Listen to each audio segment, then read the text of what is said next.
ایک دور کے محل میں ایک بہت خوبصورت شہزادی رہتی تھی، لیکن وہ اندھی تھی۔ کسی کو نہیں معلوم تھا کہ وہ اچانک اندھی کیوں ہو گئی۔ محل کے لوگ کہتے تھے کہ اس کے پیچھے ایک خوفناک راز چھپا ہوا ہے، اور رات کے وقت محل میں عجیب سی آوازیں سنائی دیتی تھیں۔ ایک دن ایک بہادر لڑکا محل میں آیا۔ اس کا نام حارث تھا۔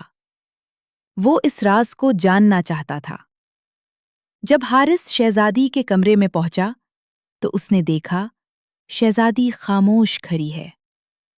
حارث نے آہستہ سے پوچھا، کیا آپ واقعی کچھ بھی نہیں دیکھ سکتی؟ شہزادی مسکرا کر بولی، میں آنکھوں سے نہیں دیکھ سکتی، لیکن میں اندھیرے کو محسوس کر سکتی ہوں۔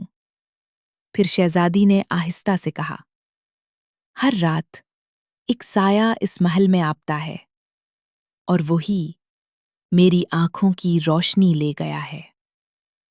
اس رات محل میں اچانک ٹھنڈی ہوا چلنے لگی۔ دروازے آہستہ آہستہ خود ہی کھلنے لگے۔ اچانک ایک کالا سایہ کمرے میں ظاہر ہوا۔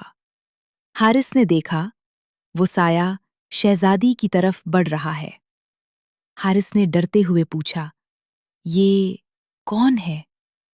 شہزادی نے آہستہ سے کہا، یہ ایک پرانا جادوگر تھا جس نے میری آنکھوں کی روشنی چرا لی تھی۔ حارث نے ہمت کی اور محل کے پرانے دروازے کے پیچھے چھپا ہوا جادوئی پتھر ڈھونڈ لیا۔ جیسے ہی اس نے اسے توڑا، پورا محل روشنی سے بھر گیا۔ اچانک شہزادی کی آنکھوں میں روشنی واپس آ گئی۔ وہ خوشی سے بولی، میں دوبارہ دیکھ سکتی ہوں۔